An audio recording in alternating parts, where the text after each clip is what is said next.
Come spend the day with me. First up, we took the bikes out and took Cooper over to Sweetwater Tavern. We sat outside so he could join us and just got a couple appetizers. I love cheese curds. Curt got some shrimp. Cooper was bummed that he didn't get anything, but he was enjoying the outdoors. And to be honest, it was a little too early for that sleepy dog anyway, so he took a nap. I, however, was on high alert when I saw this woman with her giant snake who I've seen before. She was putting it on tours and things like that.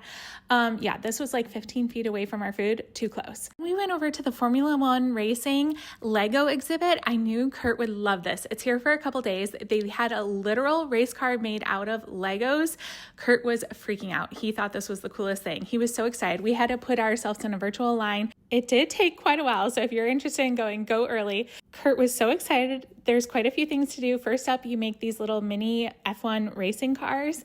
And let me just say, there was a distinct lack of pink parts, if you ask me. I thought there should have been more pink Legos.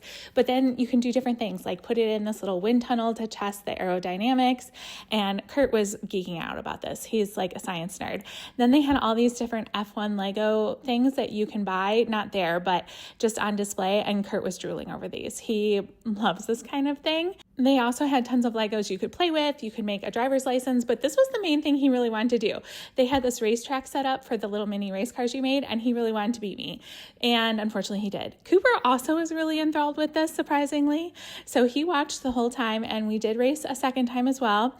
Unfortunately for me, the result wasn't any better. In fact, it was worse because I came in third instead of second this time, and Curt beat me again. Cooper was also interested in this again.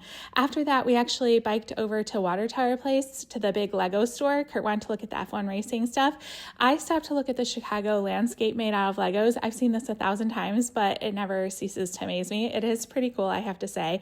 And then Curt stopped to look at the life-size Stormtrooper. He was geeking out again. He has made quite a few of these Lego things. We were there for the F1 racing, but they were out of the orange McLaren, and orange is his favorite color. So did the orange G-Wagon come home with him? Yes. It also has about 1,000 more parts. Good Lord. So he also got a little mini F1 racing car. At this point, we were just pretty exhausted and needed to sit down. So we just went to Harry Carey's for some apps and then headed home because we were all worn out. Have a great weekend.